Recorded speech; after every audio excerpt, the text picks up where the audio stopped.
Não, hoje já. Exegese bíblica.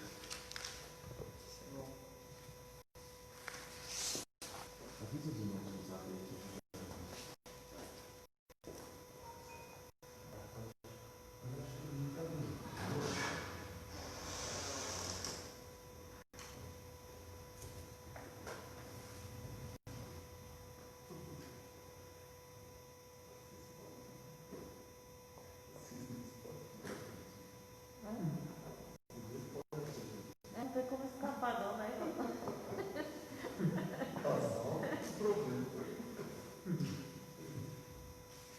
Um dia tá querendo sair parar aqui, chega em casa e tá junto, né?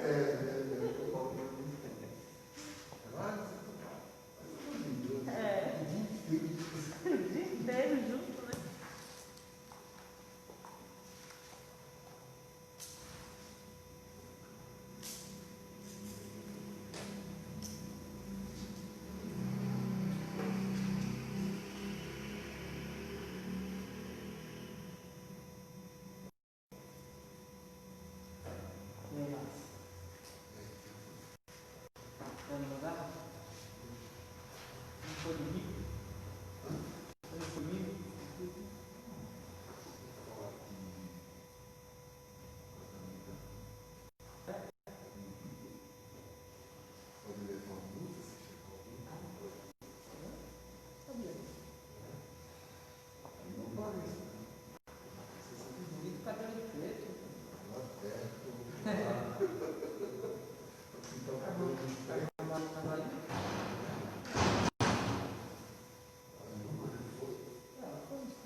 Maravilha.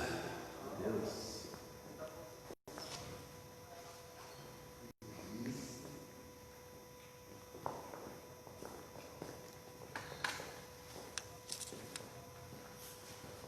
Homem de Deus. Apareceu, hein? Falei que meu pai aqui, lá em Catalão, tinha os rios bonitos, pescar, tá doido pra ir lá. Tá doido? É bom, hein? Tá bom.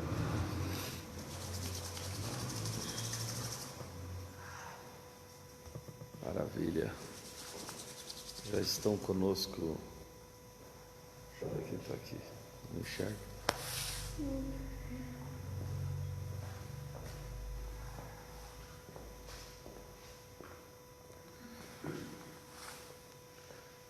Irmão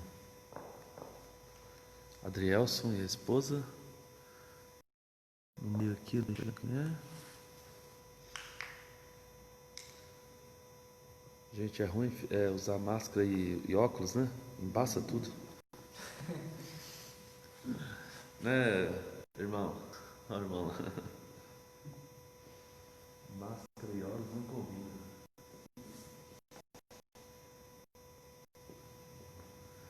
Pregamos tanto que os irmãos deveriam arrancar as máscaras e tirar as máscaras. Agora está todo mundo de máscara. Tudo crente na parada. Obrigado, hein? Não é fácil, não. Vamos orar ao Senhor, amados.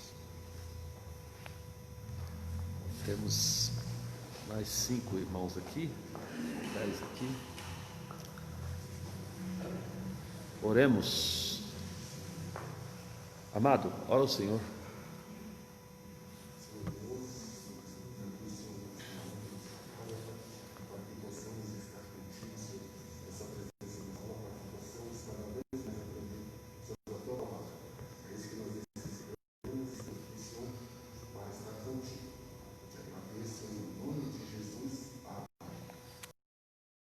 Precisa sentar. Amados, a gente vai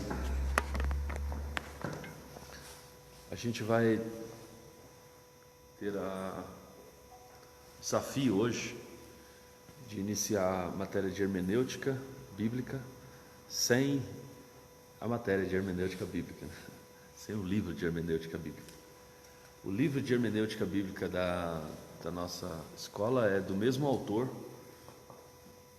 desse anterior, missionário, como é o nome dele? Eurico Bergstein, ok?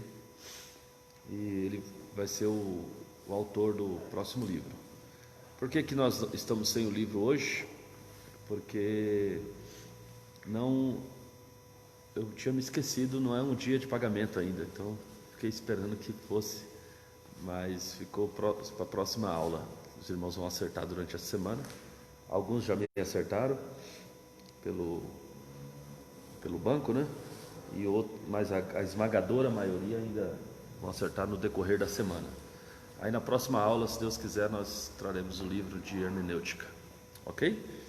Mas nós vamos iniciar essa matéria, que é uma matéria maravilhosa, tão importante quanto a homilética, mas eu diria até que mais importante que a homilética, em certo sentido, porque interpretar a Bíblia Sagrada, aliás, saber pregar e não saber interpretar,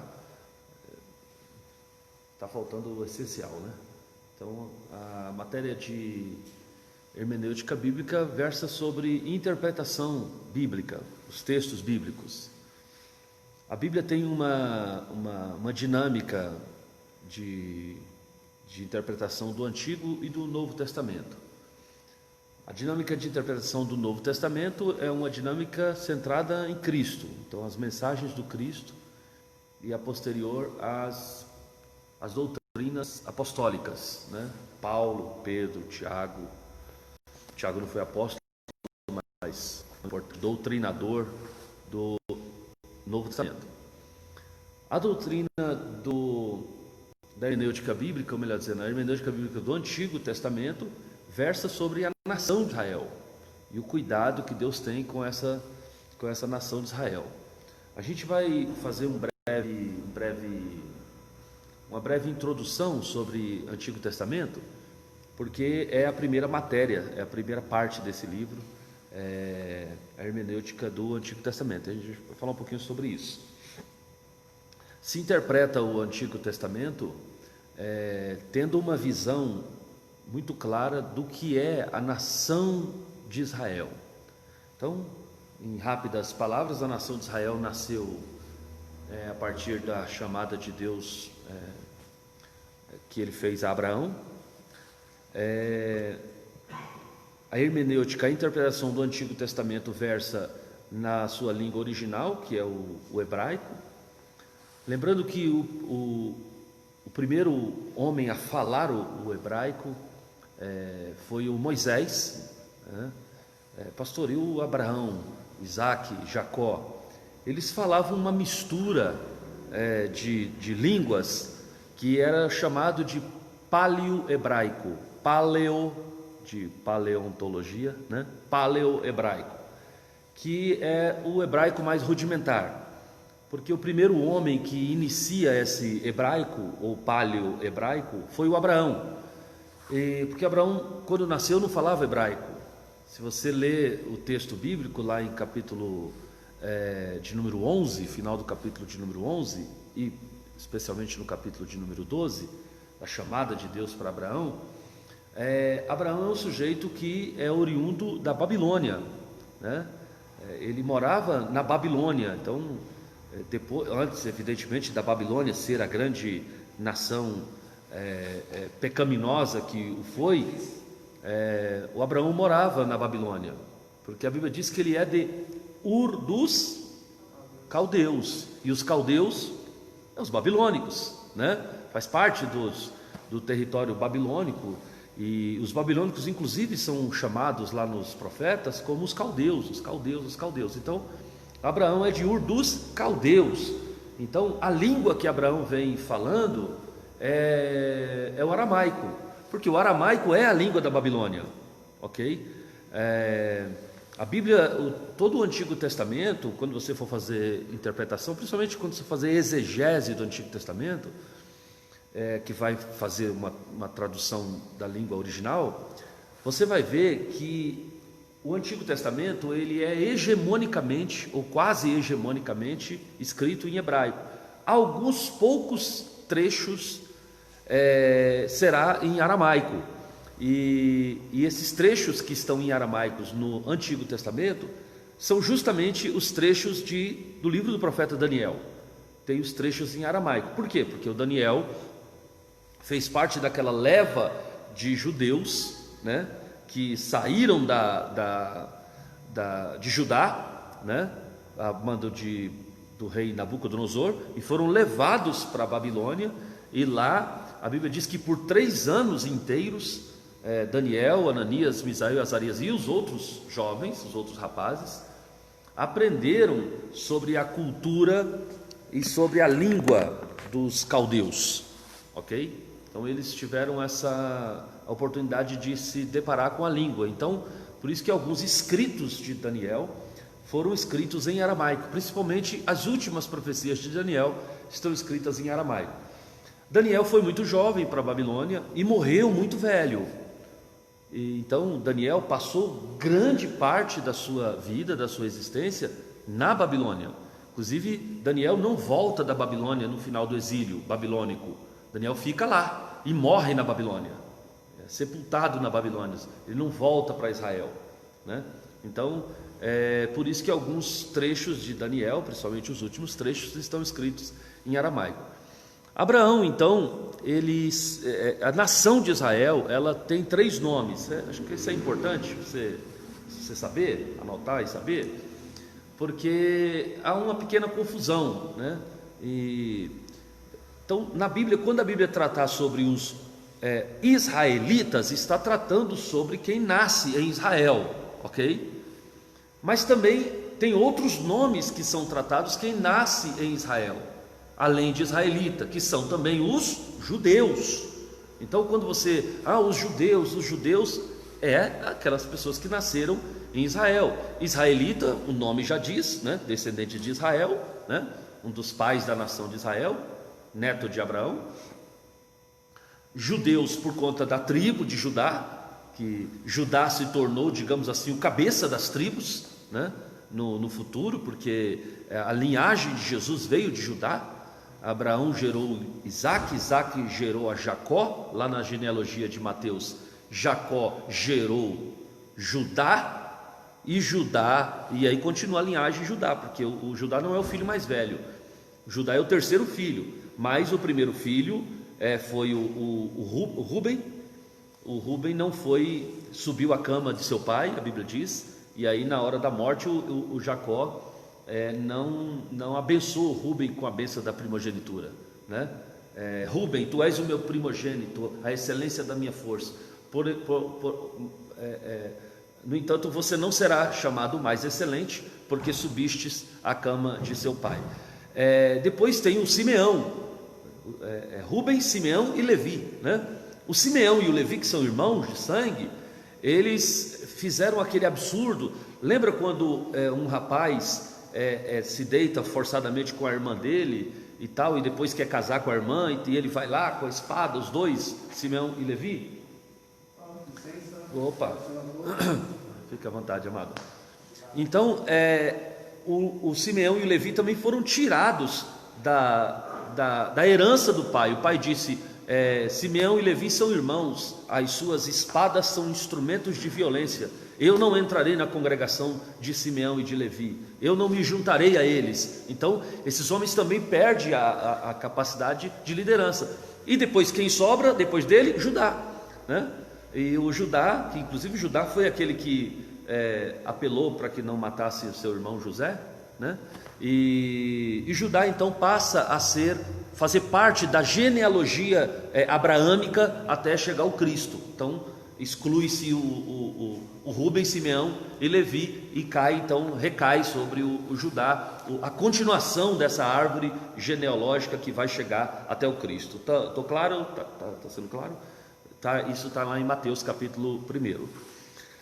Então, os nomes dos israelitas são o próprio israelita, depois também tem os judeus, que por causa de Judá, ok? Que passou a ser o cabeça das tribos, e o terceiro nome, que são os hebreus. E por que eu estou citando hebreus? Porque hebreus tem tudo a ver com a história do Abraão, né? Com a história de Abraão, porque a palavra hebreu em hebraico significa nômade, peregrino, sujeito que não tem a terra dele, sujeito que está sempre andando. Abraão sai, portanto, da Babilônia, que é longe para Dedéu, e vai fazer uma viagem no chamado Vale Fértil, né, em direção ao Nilo, ao Grande Nilo. Uma viagem de aproximadamente, não se sabe exatamente onde Abraão chega, fixa residência ali, e nem da região que ele tem saído da Babilônia, né? Porque a cidade de Ur não é uma cidade conhecida mais hoje, a gente sabe que é na Babilônia, e a Babilônia hoje seria no Iraque, né? Se a Babilônia existisse hoje, seria no Iraque. Então Abraão, se nascesse hoje, seria iraquiano, né? Enfim, que ironia do destino, né? Enfim, mas assim, Abraão andou com aproximadamente de 800 a 1000 quilômetros, não menos do que isso, de 800 a 1000 quilômetros. Abraão faz essa viagem até chegar próximo do Egito, na região chamada de Vale Fértil, que era a região do Egito, que o Egito foi a primeira grande nação da terra, né? E nessa época que Abraão chega lá, existia uma linguagem que era, digamos, o inglês da nossa época, que era uma linguagem dos fenícios, porque os fenícios, não sei se alguém já assistiu um filme sobre a era das grandes navegações. Eu assisti um documentário um tempo atrás sobre a era das grandes navegações. E quem são os pais das navegações? Os fenícios. Os fenícios foram aqueles sujeitos que começaram depois da Torre de Babel, a separação nas línguas e tal, e ele passa então a dominar os mares, fazer embarcações. E aqui, ó, é aqui. Isso, aqui. Desculpa aí, colega, estou avisando uma irmã que chegou aqui, irmão. Irmã, querida, paz, seja bem-vinda. Então, os fenícios, como eles dominaram as navegações e o comércio, eles começaram a fazer esse comércio de buscar madeira de um lado e especiarias e vestimentas e tal, e começou a fazer as primeiras navegações, que eram navegações de descobrimento e navegações comerciais. Então os fenícios fizeram isso. Então os fenícios, eles acharam que deveria ter uma linguagem, digamos assim, universal, para que eles pudessem ser compreendidos em qualquer lugar que eles fossem. Então eles criaram uma linguagem, um alfabeto de 22 línguas, de 22 letras, que era, na verdade, mais como daquelas linguagens rupestres. Já viu aquelas linguagens, aquelas figuras rupestres que tem na caverna, né? Um boi correndo, um cara querendo atingir o boi e tal, que o pessoal fala que é dos homens das cavernas. Essa linguagem chama rupestre, que como não tinha uma letra, então tinha um significado, tinha um desenho que dava uma ideia, que dava um conceito daquilo. Então essa era a linguagem dos fenícios. Quando Abraão chega lá falando o aramaico, Abraão precisa aprender a língua dos fenícios para não morrer de fome, que não tinha como entrar em contato com ninguém falando o aramaico de 1000 quilômetros dali da Babilônia. Não era possível isso. Então, se você pegar o alfabeto rupestre dos fenícios e compará-lo com não o hebraico, o paleo-hebraico, que é o chamado hebraico antigo, você vai ver muita similaridade entre as letras rupestres dos fenícios com o chamado paleo-hebraico. Então essa mistura da língua dos fenícios e do aramaico nasceu aquilo que a gente conhece como a língua hebraica. Então Abraão começa a falar aquela língua, evidentemente que não era a língua ainda escrita do hebraico, tal, era apenas um arranjo entre as escritas.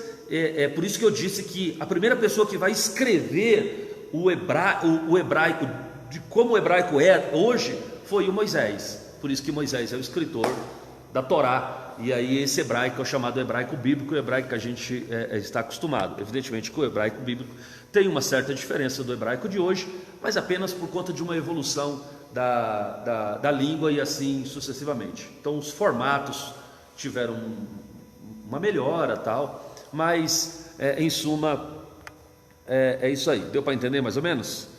Ok? Vamos lá, chegou um bocado de gente aqui, tem mais 9 irmãos aqui. Deus abençoe a todos. Deixa alguma mensagem aí no chat depois, para que eu saiba que vocês estão aí, quem são, ok? Estou vendo aqui a Denise, estou vendo aqui o Embry, estou vendo aqui o Adrielso e só. O resto estou vendo, mas não estou enxergando. Estou vendo de longe. Ok, amados?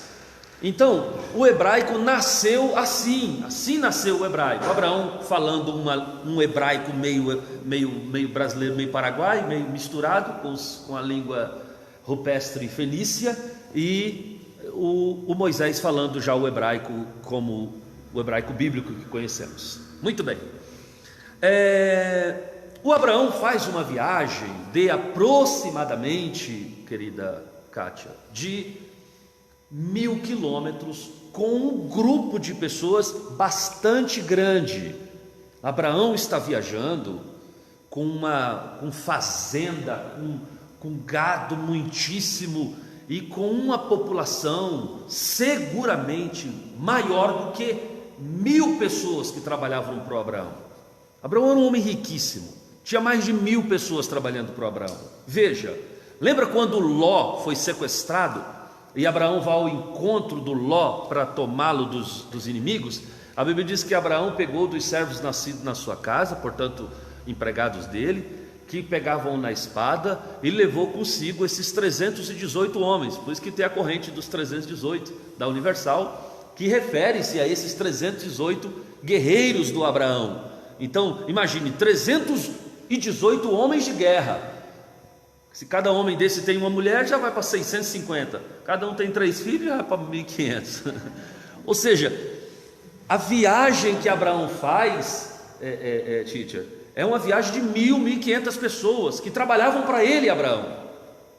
Quando Abraão sai da sua terra, ele resolve sair com um sobrinho que era tão rico quanto Abraão. Abraão era mais rico que ele, que a Bíblia diz, mas era um homem riquíssimo também, que tinha muito gado também, que tinha muita gente que trabalhava para ele, porque esse homem que sai com Abraão, que é o Ló, seu sobrinho, portanto o pai do Ló era irmão de Abraão, e eles viviam na mesma terra ali entre os caldeus, e com a morte do pai de Ló, Abraão sente-se na responsabilidade, ainda que Deus tinha dito que não, mas ele quis insistir com isso e acabou mais prejudicando o Ló do que o ajudando. Ele leva o Ló consigo, e o Ló anda 1000 quilômetros com Abraão. Na chegada ao destino de Abraão, ele resolve ficar numa cidade grande e bonita que ele viu por ali, que foi a famosa Sodoma e Gomorra. Resolveu ficar por ali, e Abraão continuou o seu caminho no chamado Vale Fértil, só que agora em direção ao deserto. O Ló, portanto, durante 15 anos andou com Abraão. Essa viagem, irmãos, de 1000 quilômetros daqui em Brasília, com esse monte de gado, esse monte durou cerca de 15 anos, não foi do dia para a noite que eles chegaram, até porque não tinha nem como. Era um gado, era gado nascendo, era parando nos lugares e plantando e colhendo naquele ano e andando mais um pouco e depois plantando, sabe? E a Bíblia diz que todos os lugares por onde Abraão passava, o texto sagrado diz: e Abraão erguia um altar ao Deus que lhe aparecera. Então, Abraão era o homem dos altares. Aonde ele chegava, ele instituía o culto. Disse para vocês lá no começo das nossas aulas, que o Abraão, antes de montar sua tenda, antes de arrumar um pasto para o gado, a primeira coisa que ele fazia, erguia um altar ao Deus que lhe aparecera. Então, o Abraão tinha uma devoção por Deus muito grande. E o Ló, pastor? Bom, o Ló participava dos cultos de Abraão. O Ló, portanto, tinha uma proximidade com a fé de Abraão. Participava dos costumes, das liturgias abraâmicas, de modo que o Ló não aproveitou a oportunidade de, por 15 anos, ter a honra de andar e de ver levantar altares com o seu tio Abraão.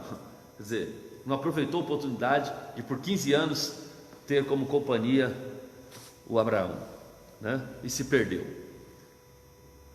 A própria oração que Abraão faz, a gente falou um pouquinho sobre isso na aula sobre anjos, né? Quando eu falei que os anjos tiraram Ló para fora, na marra, né? Você vê que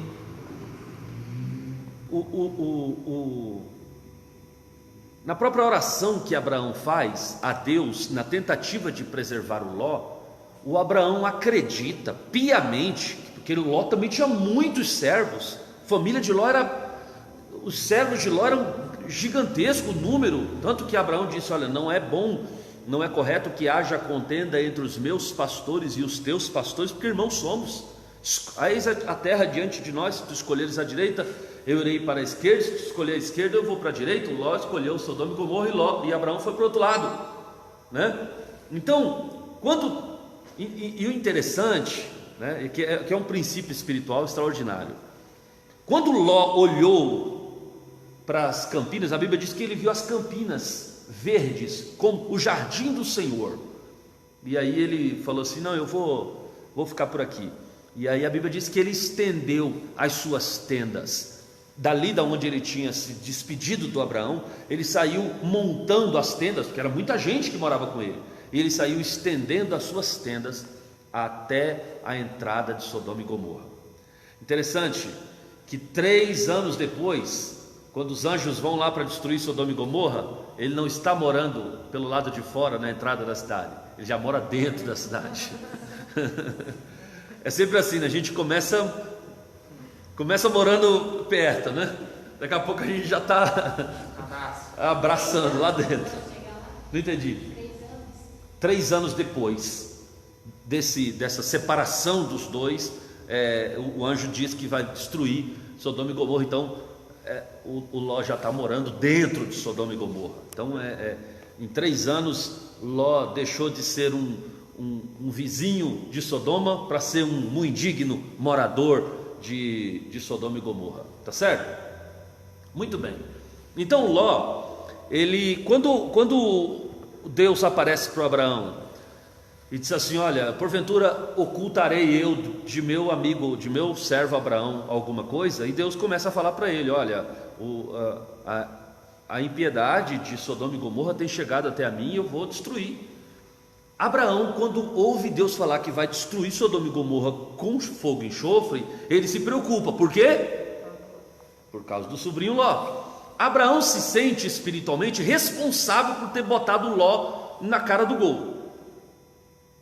Se sentia espiritualmente responsável, e de fato ele tinha responsabilidade, porque das 4 exigências que Deus faz a ele no capítulo de número 12, a segunda exigência é: sai do meio da tua parentela. Ele não saiu, levou Ló com ele. Então ele se sentia responsável pela vida de Ló.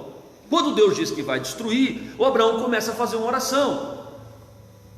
Na verdade, Abraão faz uma pergunta a Deus: Deus, porventura tu destruirias o justo com o ímpio? Deus disse: jamais, não faria isso de jeito nenhum. Aí o Abraão começa a fazer uma oração, e nessa oração, Lucas, o Abraão tem certeza que daquela penca de gente do Ló, da casa de Ló, tivesse ali 50 crentes. E aí ele começa: Deus, porventura, se tiver nessa cidade 50 justos, o Senhor destruiria a cidade? Aí Deus olha para Abraão e diz assim: por amor aos 50 justos, eu não destruo a cidade. Aí Abraão ficou pensando: rapaz, mas Ló, vou baixar um pouquinho, Senhor, não me se chateie, mas se tiver só 45? Deus disse: ok, por amor aos 45, eu não destruo a cidade. E ele foi baixando, até que chegou a 10. Deus, por favor, não me se chateie, prometo que é a última vez que lhe pergunto. Pois não, Abraão, se tiver na cidade 10 justos, o Senhor destrói a cidade? Deus disse: se tiver 10 justos, eu não destruo a cidade. Sabe por que Deus destruiu Sodoma e Gomorra? Porque não tinha 10 justos. Não tinha nenhum, na verdade. Não tinha nenhum, Tite. Estava todo mundo lascado lá em Sodoma e Gomorra. Não tinha 10 justos. E aí, partindo desse pensamento, orando a semana passada, Deus me deu uma mensagem, né? O mundo não foi destruído, as cidades não foram destruídas, as igrejas ainda não foram destruídas, porque Deus olha e vê 10 justos. Porque se não tiver 10 justos, desce fogo do céu. Existem muitos lugares que já receberam a destruição de Deus espiritual por falta de 10 justos, né? Que Deus mantenha os 10 justos aqui. Tem 3, 4, 5, tem uns 12 justos aqui. Não sei se Lucas é justo, mas então tem 11. Ok? Então a cidade de Sodoma e Gomorra não foi destruída porque não tinha 10 justos. Aliás, não tinha nenhum justo. Nenhum justo. Você veja que Ló, ele estava absolutamente acostumado, estava ambientado à cidade de Sodoma e Gomorra. Não tinha justiça nenhuma em Ló. Ok? Então o Abraão agora, o Ló sai da descendência de Abraão, vai para uma Zoar, né? Voltou aqui. O anjo do Senhor queria que ele fosse para as montanhas, mas ele foi para Zoar. E aí a mulher virou e as filhas lhe embebedam, outra se deita com o próprio pai, engravidam do próprio pai. Tudo isso fruto da cultura que eles estavam acostumados lá. Eu vou pensando que elas eram virgens. Mas eram, né? Que a Bíblia diz, né? A Bíblia diz. Pode engravidar numa primeira vez, né? Não tem nada a ver. Muito bem. Tem que ter azar, mas acontece, né? Ou sorte, né? Enfim, a Bíblia diz que elas eram virgens. Muito bem. Então, fruto da cultura da cultura maligna que elas tinham lá, elas se deitam com o próprio pai, o enganam, embebedam o pai, se deitam com o pai e dá à luz a 2 filhos. O primeiro é Moabe e o outro é Amon. Amon, o pai dos amonitas, Moabe, o pai dos moabitas. Essas nações depois seriam destruídas pelo Senhor. Dessa nação de Moabe sairia uma pessoa que Deus enxertaria para sempre na raiz de Israel, que é Ruth, a moabita, né? Que foi a avó de Davi, do rei Davi, do grande rei Davi, ok? Inclusive Ruth, a moabita, ela aparece na genealogia lá de Jesus Cristo, ok? E o Abraão, no caso do Abraão, Abraão gera então os seus filhos. Gerou Ismael, o pai dos ismaelitas, né, que é o pai dos árabes, e o Isaque, que é a continuação da descendência abraâmica. Isaque gerou a 2 filhos, Esaú e Jacó. Esaú passa a ser o pai dos edomitas, porque a palavra Edom significa vermelho. É uma alusão, é um apelido dado a Esaú por conta do guisado de lentilhas, um guisado vermelho, por isso ele ficou conhecido como Edom.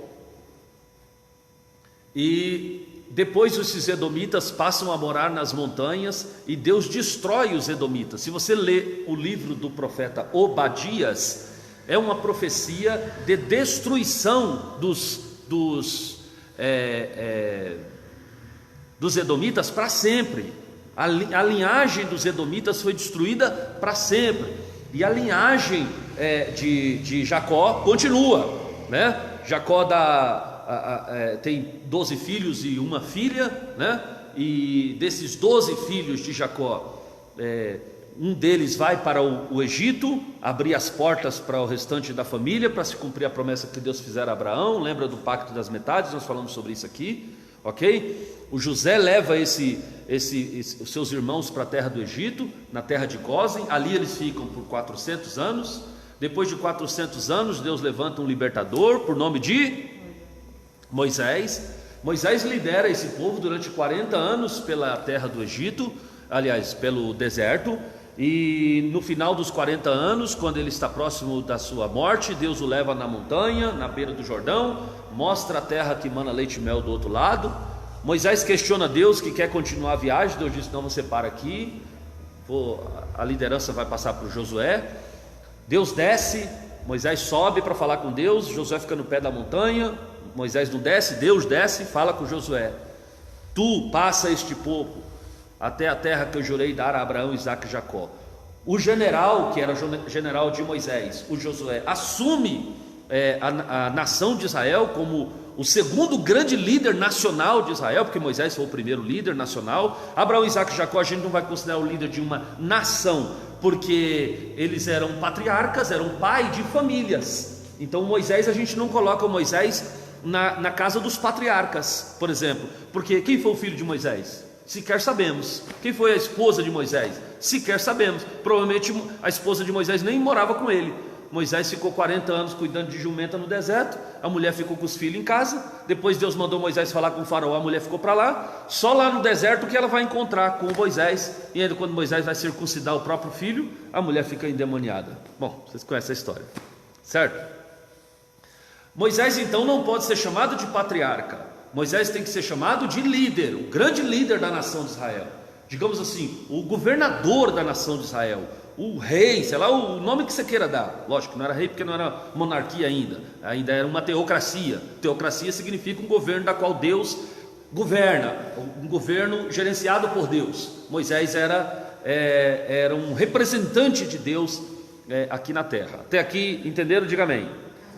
Estou de olho aqui na bateria do meu celular, 39%, dá, né? Aqui quando chega com 15 já acaba. Esse celular está perturbado. O meu está. Quem sabe Deus toca no coração dos irmãos. Novembro, meu aniversário, vocês me dão um iPhone 10. Está tudo certo. Ok? Vamos lá. Então, a nação de Israel agora, governada por Moisés, passa o bastão para Josué, e Josué entra com a nação, com o povo, para a terra que mana leite e mel. Primeiro ano eles passam na beirada da terra, a gente falou sobre isso, ok?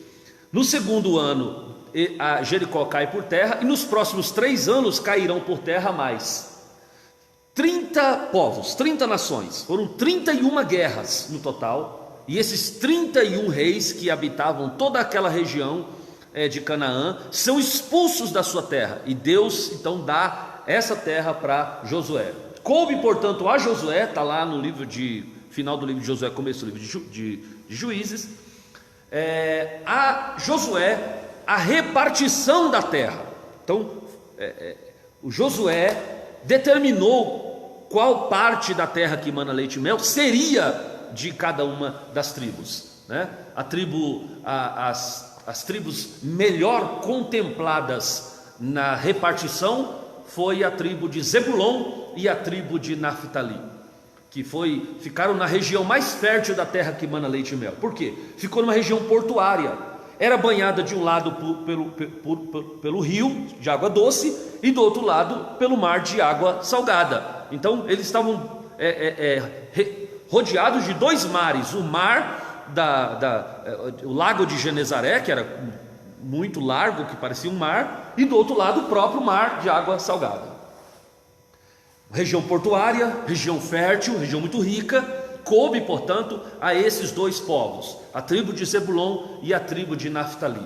A tribo de Zebulon e a tribo de Naftali receberam o melhor da terra. Entretanto, Deus havia dado uma ordem. Qual era a ordem? Separai-vos, povo meu. A terra que eu jurei dar a Abraão, Isaque e Jacó é terra santa. Não faça aliança com aqueles povos, nem deem seus filhos para casar com as filhas dele, e não faça aliança, nenhum tipo de aliança. Separai-vos. Era a ordenança de Deus para aquela nação. Mas justamente a tribo de Zebulon e de Naftali, dado a região absolutamente fértil que eles foram plantados, eles foram as duas primeiras tribos a se desviarem do propósito de Deus. As duas primeiras tribos. Guarde essa informação, me lembre daqui a pouquinho, tá bom? A gente vai voltar para falar sobre um novo período que se inicia logo após a morte de Josué. Porque quando Josué morreu, Israel ficou sem um grande líder natural, como Moisés fora e como Josué foi. Agora, como as tribos estavam estabelecidas, cada um no seu quadrado, a tribo de Judá está cuidando do território dele, a tribo de Zebulon ali, a tribo de Naftali, todo mundo bem localizado, já plantado na terra, tudo certo. Então, quando morreu o Josué, não tinha líder natural. Quem vai liderar, né? As pessoas tinham nesse momento a figura do sacerdote, que mediava os conflitos e trazia o povo à adoração e tal.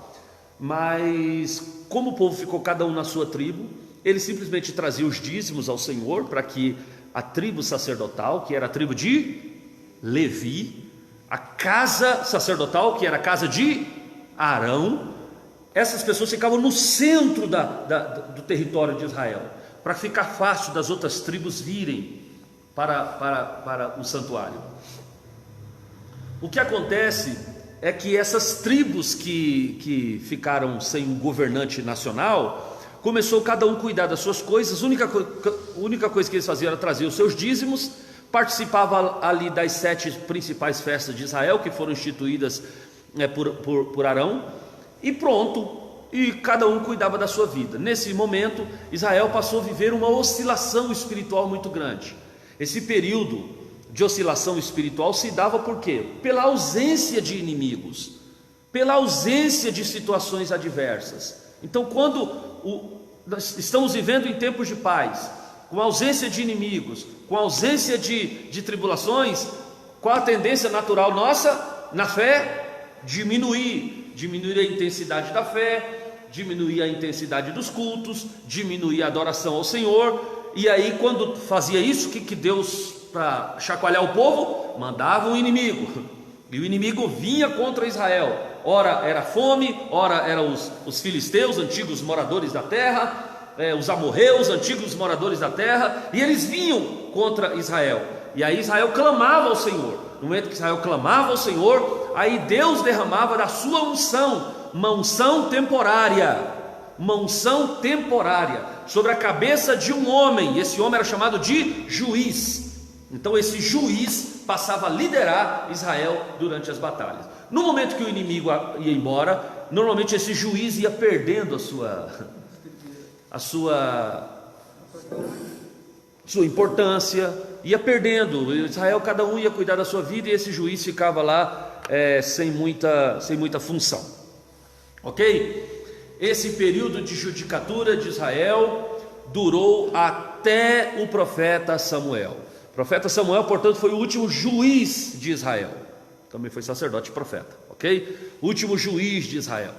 Então, depois desse período de cerca de 400 anos, aproximadamente, há controvérsias nessa conta aí, mas vamos pelo autor, né?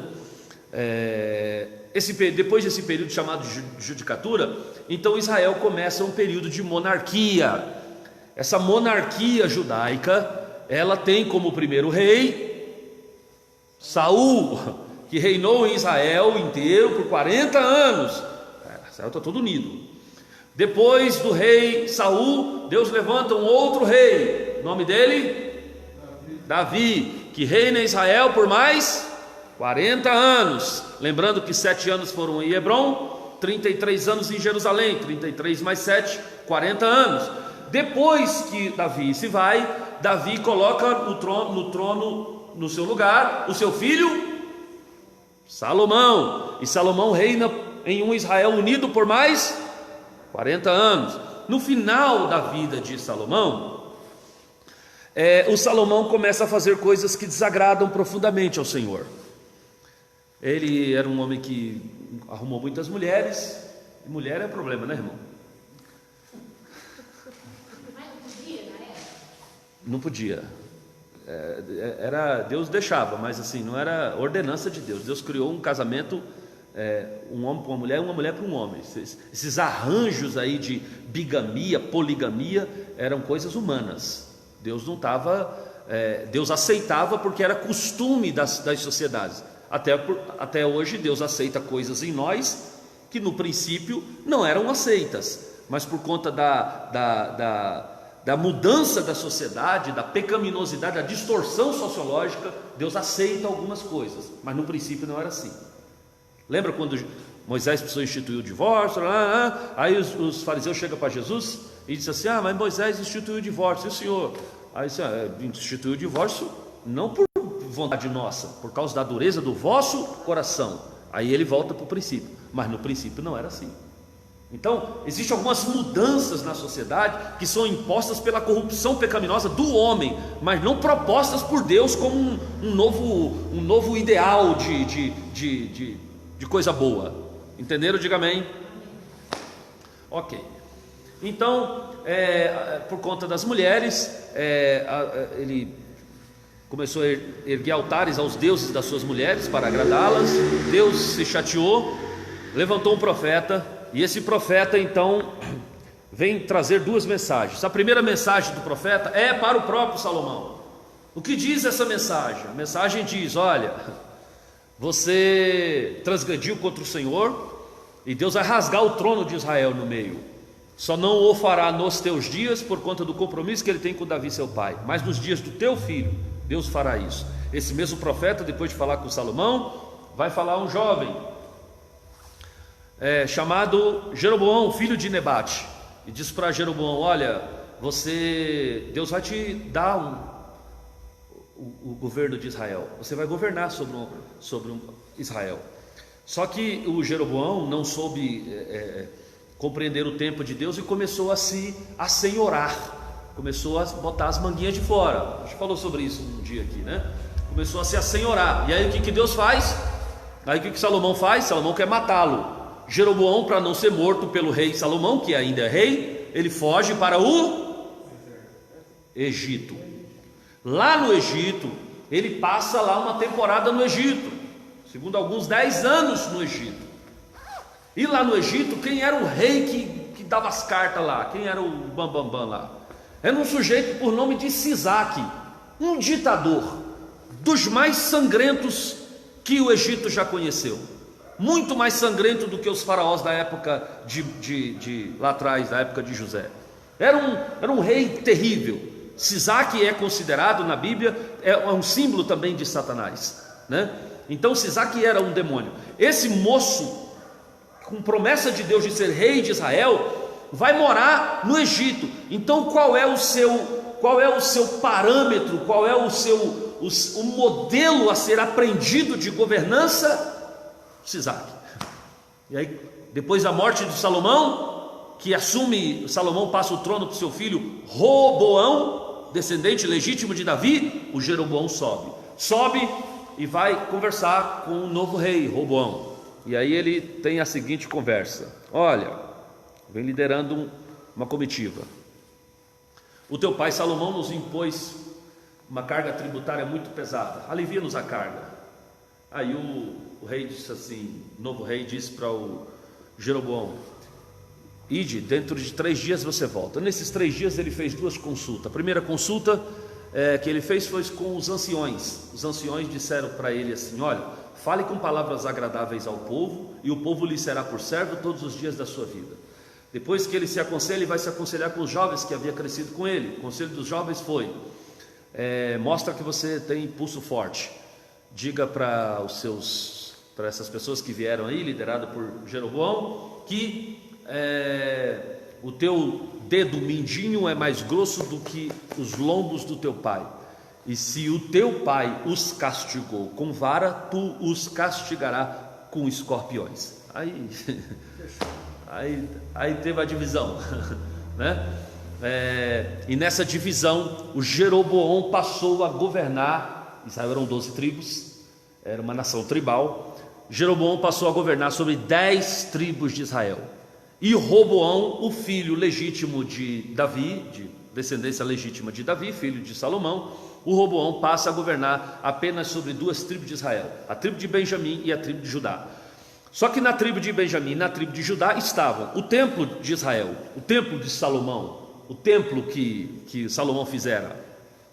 Estava também nas 2 tribos, no território das tribos que ficaram, a casa real. Ficou também nas 2 tribos que ficaram no território, a Anatote, a terra dos sacerdotes, território de Benjamim. Então,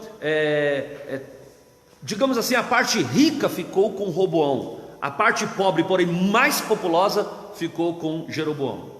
Jeroboão vai entrar para a história como um rei ímpio, um rei mau, porque ele teve um péssimo professor. O professor dele foi Sisaque, rei do Egito. E esse Sisaque, rei do Egito, era tão mau que um dia invadiu o próprio território do Jeroboão. Para vocês terem uma ideia da malignidade deste sujeito, ok? Estão conseguindo compreender, pegando o raciocínio da interpretação do Antigo Testamento? Estou passando um drone aqui, olhando assim rapidamente, para que vocês tenham uma ideia. Claro, para quem conhece um pouco a Bíblia, está entendendo tudo direitinho, mas mesmo aqueles que têm mais dificuldade de entender, está dando para compreender a evolução da nação de Israel, como que se deu. Então Israel agora, irmãos, é 2 nações numa só. 2 nações numa só. Esses reinos tiveram nomes dados diferentes. Então esse reino aqui de Roboão ficou chamado de Reino Sul. Então lá no profetismo, a gente já vai entrar nele, creio que vai dar tempo, rapidamente, não quero demorar na aula.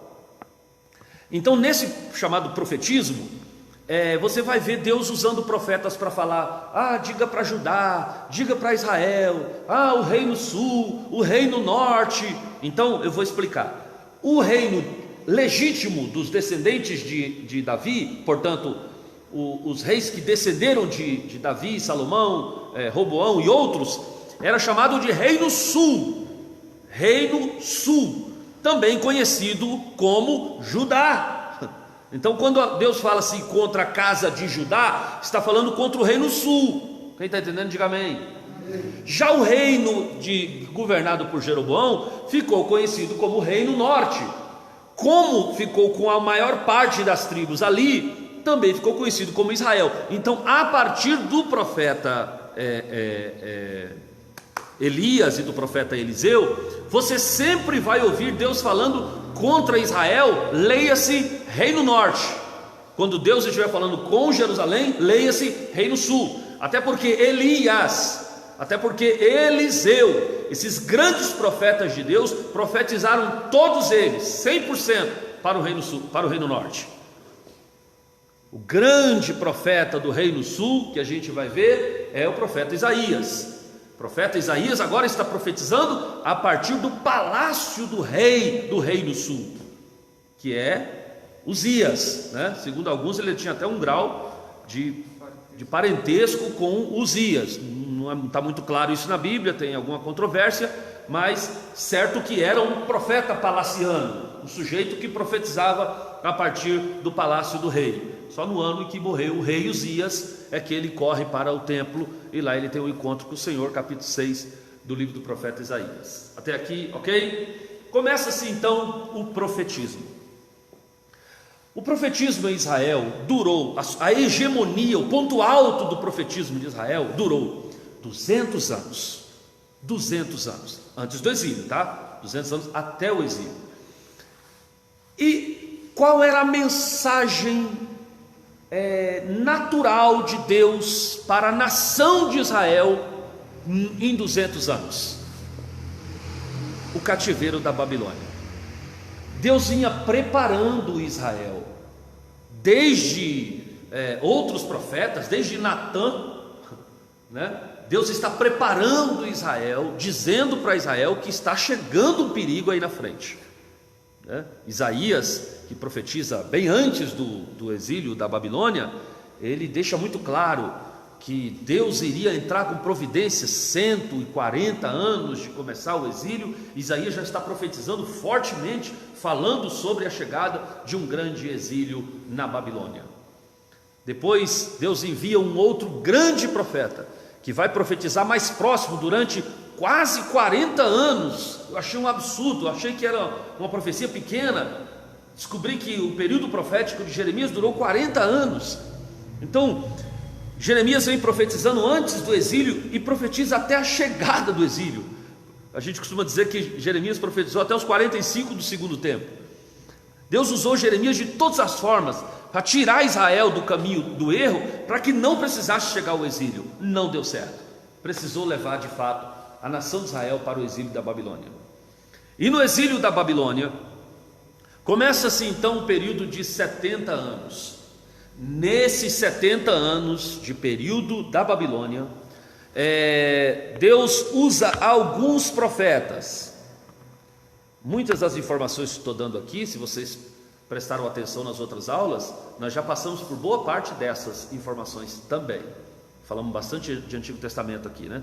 As matérias que precederam a esta.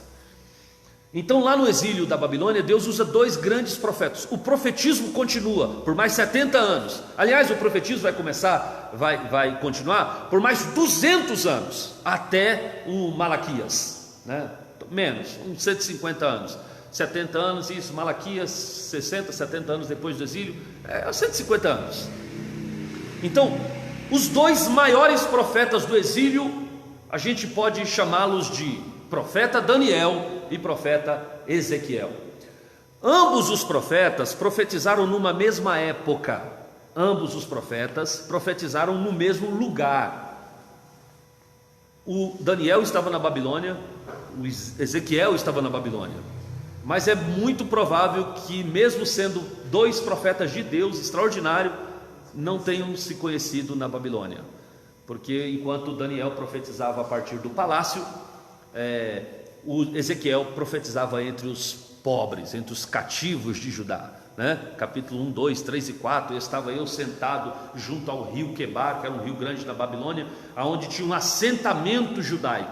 Os escravos de Israel que estavam opressos na Babilônia se encontravam ali naquele acampamento, naquele bairro ali próximo ao rio Quebar, um lugar de pobres. E a Bíblia diz: e os anciões de Judá estavam todos diante de mim. Então, o profeta Ezequiel, que era um jovem profeta, filho de sacerdotes, isso é importante que se lembre, assim como Jeremias também, né? Filhos de sacerdote, Zacarias também. Deus usou bastante profetas que vinham oriundo da casa sacerdotal. E ele disse: os anciões de Judá estavam sobre mim. E aí Deus começou a mostrar uma série de visões para ele. E o ministério de Ezequiel durou mais de 50 anos. Ok? Enquanto isso, o ministério de Daniel durou quase 70 anos. O cativeiro inteiro da Babilônia. Inteiro. A Babilônia perdeu o seu domínio. A Babilônia era uma nação forte, e ela tem duas subdivisões, né? A primeira subdivisão da Babilônia é quando morre o Belsazar, e Deus disse, estava a mão, os dedos que escreviam na parede, lembra lá? Mene, mene, tekel, ufarsim, pesado foste na balança e foste atado em falta. O Senhor hoje pesou o teu reino, e você foi reprovado, e Deus dá hoje o seu reino aos medos e aos persas. Depois do reinado da Babilônia, com Israel lá dentro da Babilônia, começa um outro governo, chamado governo medo-persa. E esse governo medo-persa, ele dura somente 20 anos, e depois já começa o Império Persa. E esse Império Persa é quando, lá no Império Persa, por um rei por nome de Ciro, que o Senhor vai liberar Ciro governando a Babilônia, evidentemente, porque os judeus estavam na sua grande maioria na Babilônia, mas existia judeus também agora na Pérsia. Então, enquanto Ciro governava a Babilônia, na mesma época o rei Assuero governava a Pérsia. Nessa época, o rei Assuero era maior do que o rei que governava a Babilônia. A Babilônia perdeu a sua hegemonia para o rei da Pérsia. Lembra lá no capítulo 1 do livro de Esther, que vai contar sobre a história de Artaxerxes, que é o mesmo Assuero. A Bíblia diz que ele governou sobre 127 províncias. Veja se há alguma similaridade. A Babilônia, anos atrás, quando Daniel estava no auge da sua governança na Babilônia, a Bíblia disse que o rei da Babilônia pegou as nações que estavam subordinadas a ele, que eram 120 nações. Então, o que acontece? Quando o governo babilônico perdeu para o Medo-Persa, 20 anos depois o Medo-Persa vira o grande império persa, já tinha 7 nações mais acopladas, a Babilônia era apenas mais um. A Babilônia já não mandava, lógico, era grande, poderosa, tal, governada por Ciro, um homem extraordinário, mas assim, o centro do governo mundial não estava mais na Babilônia, agora estava na Pérsia. Quem está entendendo, diga amém. Veja que quando saiu o edito para destruir os judeus lá na Pérsia, lembra do sem vergonha lá do Amã?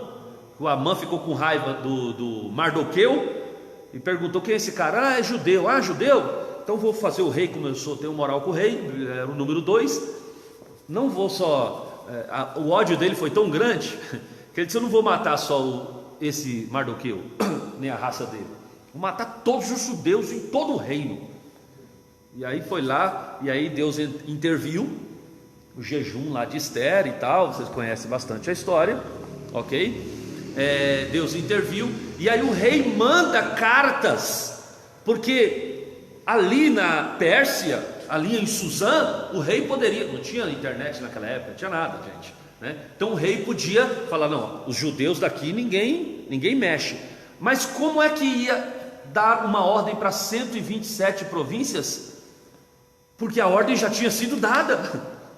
O Amã já tinha conseguido a assinatura do rei, e as cartas já tinham ido, e todos os governantes sabiam que no dia X todos os judeus em todas as províncias governadas pela Pérsia deveriam ser aniquilados. Então todo mundo ia matar judeu naquele dia. Então agora o que o rei faz? Quando ele descobre que era uma armadilha do Amã, o que ele faz? Escreve cartas e manda as cartas. Mandou as cartas. Como a palavra do rei não podia voltar atrás, o rei não diz que é para eles não matarem os judeus. O rei diz que todos os judeus que estavam sob o seu governo tinham a possibilidade dada pelo rei de resistir. E aí os judeus podiam lutar. Agora não era o império contra eles, era uma luta das pessoas contra eles, e eles poderiam resistir. Por isso que essa data é comemorada em Israel até o dia de hoje, ok? Depois tem a volta do exílio da Babilônia, o rei Ciro. Porque o rei Ciro, Deus havia usado o profeta Isaías 150 anos antes para profetizar sobre a chegada do Ciro. Capítulo 42, 45: eis que irei adiante de ti, eis que envio Ciro, o meu ungido. Ele irá na sua força e tal, e eu irei adiante dele, endireitarei os caminhos tortuosos, quebrarei as portas de bronze, despedaçarei os ferrolhos de ferro, e te darei os tesouros da escuridade, para que possa saber que eu sou o Senhor, o Santo de Israel, que te chama pelo teu nome e tal. A profecia sobre o Ciro. 150 anos depois, o Ciro nasce, governa a Babilônia, libera o povo de Israel para lá. Tinha judeus na Pérsia, esses judeus, alguns deles também participam da reconstrução de Israel. Quem são esses judeus que participam da reconstrução? A participação mais importante foram de 2 judeus que não estavam na Babilônia, mas na Pérsia, que eram Esdras e Neemias, né? O Esdras e Neemias têm um papel fundamental, porque enquanto um vai construir os muros, outro vai trabalhar pela restauração de Israel. Quando o rei libera essa volta de Israel para a sua terra, começa-se uma reconstrução de Israel. E aí Deus continua usando 3 profetas para fazer essa obra, que é respectivamente, por ordem, o profeta Ageu, o profeta Zacarias e por último, 70 anos depois da volta, o profeta Malaquias. E aí acaba o Antigo Testamento, e aí começa agora uma nova interpretação bíblica, não mais a partir da nação de Israel. O Novo Testamento, e a gente vai ver isso na próxima aula, o Novo Testamento, irmã Vera Lúcia, é centrado na humanidade. Israel não é mais o queridinho de Deus. Logo no comecinho da chegada de Cristo, já está deliberado de como Israel será tratado com a chegada do Cristo. Israel não é importante, a humanidade é importante. João diz: ele veio de fato para os que eram seus, mas os seus não o receberam. Mas a todos quanto o receberam, cirofenício, grego, qualquer um, todos quanto o receberam, foi-lhes dado o direito de serem feitos filhos de Deus. Portanto, a importância de Israel como relógio de Deus se dá do primeiro capítulo do livro do Gênesis até o último capítulo do livro de Malaquias, né? E não coincidentemente, essa tratativa de Deus com a nação de Israel não surtiu grandes efeitos. Muito pelo contrário, Israel perdeu o bonde da história, perdeu a referência como alguém amado de Deus. E não é por acaso que o Antigo Testamento inteiro acaba com a palavra maldição. Enquanto o Novo Testamento acaba com a palavra assim seja, o Antigo Testamento acaba com a palavra maldição. Então, não funcionou a nação de Israel como relógio de Deus para atrair as outras nações. Tanto que quando termina o cativeiro, quando termina o último livro da Bíblia, o Malaquias, Israel é uma nação livre, recém saída das garras do Império Babilônico, né? Saída da Babilônia, do Império Medo-Persa e Império Persa. Quando acaba o Malaquias, começa um período de aproximadamente 400 anos, que é chamado de silêncio profético, entre o Antigo Testamento e o Novo Testamento. Aí tem algumas histórias importantes ali, de Macabeus e tal, mas são histórias que não estão na Bíblia, pelo menos na nossa Bíblia, ok? Depois desse período de 400 anos, Robson, de silêncio profético, onde as luzes da historicidade bíblica se apagam, quando as luzes reacendem no Novo Testamento, Israel é escravo de novo. Só que agora não mais do Império Babilônico, agora é escravo do Império Romano. E aí esse é o assunto da nossa próxima divagação sobre o Novo Testamento. Amém? E as 2 últimas aulas dessa matéria será exercícios de hermenêutica bíblica. Vou escolher algum ponto da história bíblica para a gente exercitar a nossa hermenêutica bíblica num trabalho. E se Deus quiser, a gente já vai estar todo mundo aqui. E eu gostaria que esse trabalho do próximo mês fosse um trabalho apresentado, ok? Eu vou pedir um pequeno trabalhinho para vocês da matéria que passou. Eu não posso lançar uma nota lá, sim, do nada. Então eu vou escolher um trabalhinho sobre anjos, sobre angelologia, e vocês façam esse trabalho e me tragam, de preferência na mão, não mandado para mim, traga na mão, a não ser que os colegas aí que não puderem vir na aula, pode me mandar, mas os colegas que estão aqui, que já tem um bom número hoje aqui, me tragam em mãos, tá bom? O trabalho eu vou corrigir e dar a nota para vocês. Trabalhinho sobre anjo, que devo passar para vocês hoje ou mais tardar esse final de semana, tá bom? Deus abençoe. Deixa eu mostrar para os colegas que estão em casa, os irmãos que estão aqui. Aqui, os crentes, os não crentes, está tudo aqui. Deus abençoe. Queridos, obrigado por tudo aí. Espero que vocês deixem aí pelo menos uma paz do Senhor aí nos comentários, para me saber quem participou da nossa aula de hoje. Amém? Deus abençoe grandemente a vida de vocês. Não sei se o pastor Osmar está aí. Se não tiver, fica o meu abraço para ele também. E depois eu vou postar essa aula aqui. Vou postar agora já. Deus abençoe, amados. Grande abraço.